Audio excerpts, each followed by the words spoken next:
So in this video, we're going to talk about the ACT cycle. What is it? Why do we do it? And how can I be successful? So what is the ACT cycle? The ACT cycle consists of several parts. Your field hours, Sonia, where you record your field hours, the website where you record your field hours, GoReact, the website where you put your video, and then the steps of the actual ACT cycle, which is collecting data and planning, enacting your lesson and analyzing it, and then synthesizing. We're going to go over what you do in each of these steps. So, now why do we do it?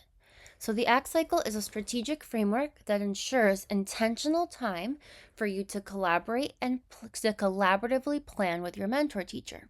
So, during the ACT cycle, you will be planning a lesson, and it is expected that you are collaborating with your mentor teacher in order to plan that lesson. Also, during that before and after that lesson, you're analyzing student data and student work. Again, this can be a collaborative process with your mentor teacher. You're going to be adapting instruction and reflecting on changes that can be made. Again, this can be in collaboration with your mentor teacher. You're also monitoring progress towards goals for students, and you're fostering a culture of data-driven practices and collaboration. So ultimately, the ACT cycle mimics the observation cycle in a real-life classroom setting. So for example, if you were to work in a public school and a principal were to walk around and observe you for your observation, for your annual observation, this is exactly what we do in the ACT cycle. So the professor looks at your lesson plan, your GoReact video, your analysis, and your synthesis the way that a principal would be looking at a lesson, observing you in the classroom. So this basically mimics what you would do if you were to work in a real life classroom setting, where your principal or your director would be observing you, or you would have people from your district or from your local network coming to observe you. And these are the things that they would be looking for. So that's kind of what we're doing as professors, helping to prepare you for that. And now, just the field hours, expectations. So EC 334 has 25 hours, EDU 477 has 30 hours. You're required to log your hours in Sonia. When you are after you log your hours in modules 2, 5, and 8, there are check-ins. So you're uploading a PDF of your check-in. To submit a PDF, you click the print icon and then you save as a PDF. So anytime you click File, Print, there's always an option to click here, and instead of a printer, you click in the destination, you click Save as PDF. So you can and then you save as PDF and you upload in D2L. So that is how you upload. So in Sonia, you would click the print icon, and then you would click the way I showed you. You would, in the destination, instead of a printer, you would just click Save as PDF and upload that PDF for your check-in. And then also in Module 10, you have to upload your final timesheet. So we're going to talk about that. All hours, because this final timesheet is incredibly important. This final timesheet is what will give you that passing grade in the class. If you do not submit that final timesheet properly, you will not be able to pass the class, so it's very important. And then finally, all hours need to be on one timesheet. And then this is what I'm talking about. Your final timesheet needs to be actioned or approved by your mentor teacher. So you're going to email your final timesheet to your mentor teacher, and that is when they will approve it. So modules 2, 5, and 8 do not need to be approved by your mentor teacher, but module 10 does. So, and then all of these hours in 2, 5, 8, and 10 should be on one timesheet. So you're using one timesheet to log throughout each class. And for each course that you're in, you need a different timesheet. So one timesheet per course. So if you're in 2 courses that require field hours, you should have one timesheet per course. Something to remember, hours in EAL and SPE can't overlap with ECE, EDU, or ELE hours. These are separate hours. Also in your Sonia timesheet, there's a place to write comments about what you did in the class. You do not have to write in a whole paragraph. You can just write a short phrase, for example, observed literacy block or completed reading assessment. So please do not write a long paragraph because it messes up the formatting of the document. So just write a couple of words, a short phrase about what you did. And then this video is a direct video that shows you how to enter your timesheet for the course. And then this information tells you how to get into Sonia. Your hours need to reflect the time you spent in the classroom completing assignments. This is very important. So, for example, if you work at your placement site, you shouldn't put your work hours. You should put the time you spent observing specifically to complete assignments related to the course. So, if you're in a literacy course and literacy block and you're a teacher assistant in kindergarten, literacy block is 60 minutes. You should only be putting those 60 minutes on your timesheet, not the whole 8 a.m. to 2 p.m. that you were working in that classroom. So again, if you are a kindergarten TA and you're in charge of doing morning meeting, and during morning meeting you write a morning message and you do a read aloud, you can include those 20 minutes on your timesheet because it's directly related to what's being done in the class. But you wouldn't put 8 to 2, right? Because there's lots of things that happen between 8 to 2 in the classroom. So you want to put things that you're doing that are directly related to what we're learning in the course on that timesheet, not the whole time that you spend working there. So your final timesheet, these are the steps to action or approve your final timesheet. Here again is the video, that same video. Your final timesheet that's submitted in Module 10. So you've been keeping track of your hours this whole time. So on the same timesheet, now you're finally done. You've achieved the max hours you need to. You're going to email that timesheet to your mentor teacher. They're going to approve it, and you're going to upload that final approved timesheet. And this is what it looks like. You have your hours here. You have your very short comment, and then you are going to email it to your mentor teacher, and then it'll look like this, where it says action by you and then action by your mentor teacher, and that's what you are going to submit a PDF of in Module 10. So this final approved. If it's not approved or actioned by your mentor teacher in Module 10, we cannot accept it. It must be approved by the mentor teacher. Again, you're using one timesheet for the whole course. So every time you go to hours, you're updating that same timesheet. And then it only needs to be sent to the mentor teacher at the end. And this video explains everything. It's the same video from the previous slide. If you have any questions about timesheets, you can click these links. They help you. If you have any issues at all with Sonia, you have to talk to the field experience office. You have to go to their office hours via Zoom link, because failure to meet field hour expectations results in a failing grade. And unfortunately, professors do not have access to your Sonia accounts. So I recommend you use these websites to support you. And if you cannot find the help with these websites or the video in the previous link, you go to their office hours.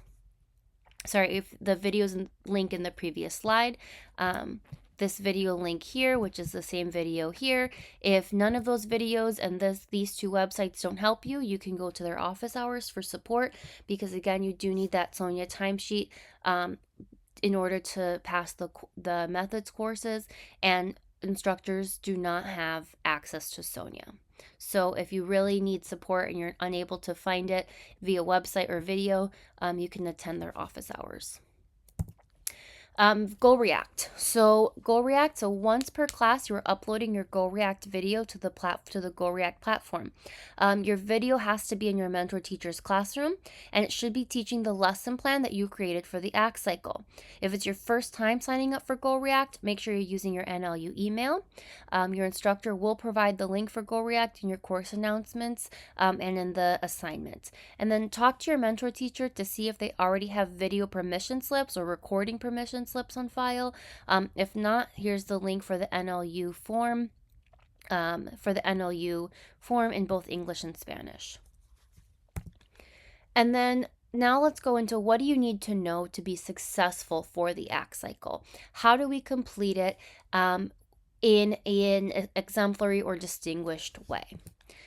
So, pretty much the ACT cycle, first you're assessing, right? You're going to assess your students, and then you're going to create, so you're creating your lesson plan, and then you're going to teach that lesson plan. And that's where your Go React video comes in. After you teach the lesson, you're going to analyze it, and then you're going to synthesize and reflect on the process. Failure to complete all components of the ACT cycle does result in a failing grade in the course. You have to do every single part, otherwise you will fail the course. And these are not our rules. This is the NLU requirement, and it has to do with things that are way above us. So I just highly recommend that you keep this in mind when you are working on the ACT cycle. Now, what exactly are we doing? Step by step. The first thing you're doing is you're identifying the need. So you're collecting assessment data in a subject area you are observing. So your professor is going to give you a specific subject area or a specific standard that you need to observe, whether it's comprehension or phonemic awareness. They're going to give you something specific that you need to be collecting assessment data on. So you're going, and then using that assessment data, you're identifying a need. What do the students need to learn based on that assessment data that you gathered? And this is something, again, like I mentioned, collaborate with your mentor teacher. After you have that assessment data, now you're going to plan. So you're creating a plan based on that assessment data.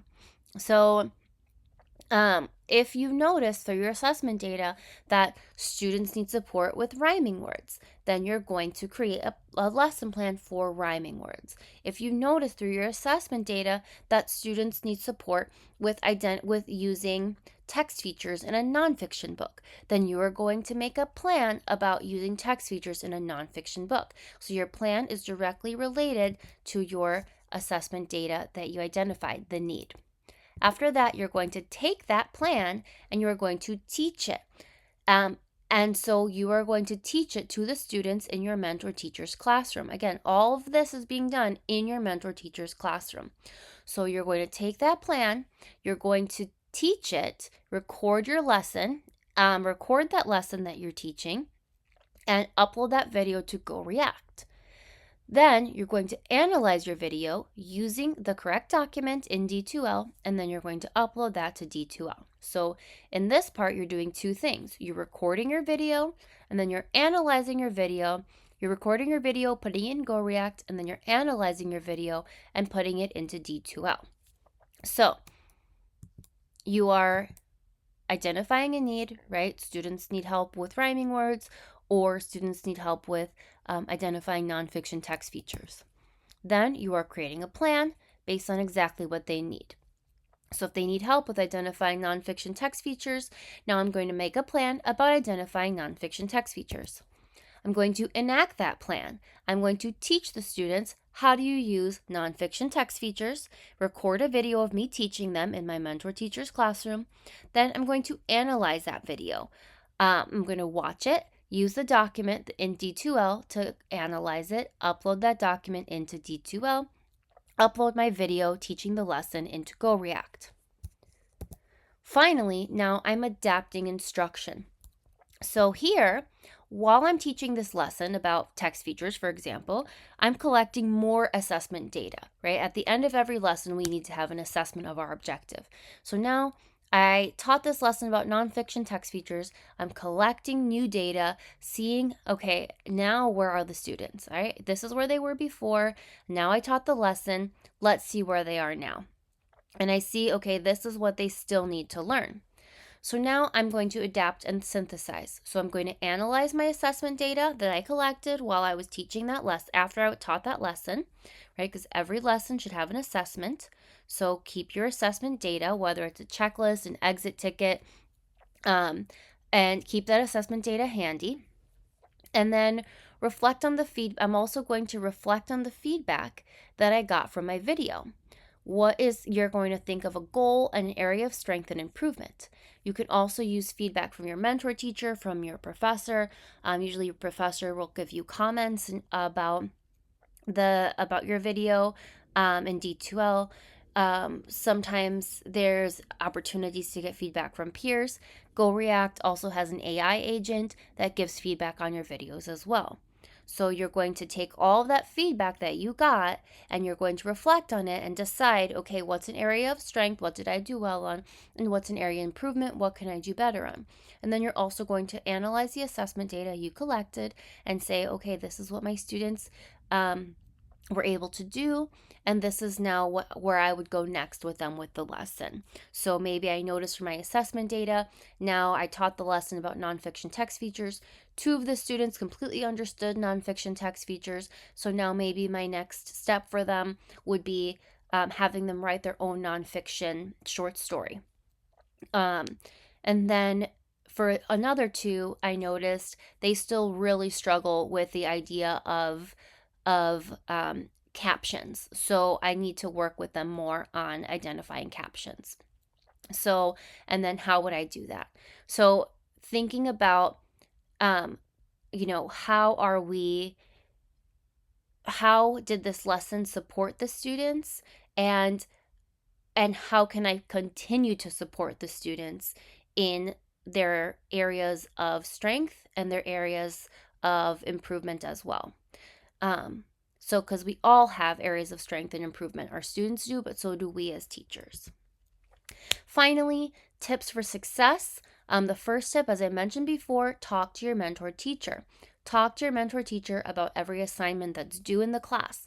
Talk to them about the current units that they're working on, right? What are the classroom needs? If your classroom is doing a unit on fiction, you should not be doing a lesson on nonfiction, right? If your classroom is talking about, if your mentor teacher has never introduced rhyming words to them, then it doesn't really make sense to necessarily do a lesson about rhyming words. So you really want to think about what are they learning in the class and how can you complement that with your lesson. The other thing is ask for feedback, right? Is there anything, ask for feedback, ask your mentor teacher, talk to them. Is there anything you can do to help while you're there? Really jump in, all hands on deck, and try to learn as much as you can. Do more than observe. Create a schedule. Be mindful of school holidays and teacher institute days. You want to make sure that you can get those hours done. So make sure you have a schedule ahead of time. Make sure you plan ahead, plan extra days in case of illness. Plan days and for your mentor teacher to approve your timesheet before vacation. Do not expect for them to be checking their emails when they're on vacation. You need to send that timesheet and have it approved on your last day of your hours there. So on your last day, email it to your mentor teacher, sit down with them and ask them to approve it. And then also plan when you're going to teach your GoReact video. And if your students are absent, I recommend just teach the video anyway to run out of time. So if you plan to teach the lesson to two students, Molly and David are absent, then I recommend, unfortunately, it's not ideal, but I recommend to pull, Jenny and Tommy and teach it to them instead. Because if you're only going once a week, there really is no time to waste, especially when things can get cut short. School years get cut short because of school vacations, because of holidays, because of assemblies, things like that. So, if you wait until next week, maybe Molly and David are there next week, but then there's a fire drill, so you still couldn't do the lesson with them. Or maybe they're there next week, but now there's an assembly. So you just really, if the students you plan to do the lesson with are absent, I recommend you just teach it anyway to avoid running out of time to a couple of different students. It's unfortunate, it's not ideal, but it's kind of what you have to do because we have a lot of time constraints. And then do more than observe. I talked about this already. Ask for feedback. Talk to your mentor teacher. Is there anything you can do? See if you can do read alouds. That would be very supportive for your learning. See if you can take a section. Maybe you can start doing morning meeting. Maybe you can be in charge of some of the routines in the classroom. Maybe you can be in charge of a word study activity, that they do. Maybe you can do some kind of small group instruction for reading with them. So, really think about, like, ask your mentor teacher, like, what can you do? Is there a group of students that your mentor teacher thinks that needs extra support, that you being there, you could really benefit. I know when I used to have student teachers, I would like assign them a group of like 3 students, and they would always work with those students when they came in. So see if that's something that you could do as well. Maybe you can really get to know these like 3 students, or really get to know like a routine in the classroom that you can be in charge of. And then, like I said, practice doing read alouds. Just practice reading the books to students and get feedback from your mentor teacher. The more feedback you get, the more successful you will be. And if you have any questions, please reach out.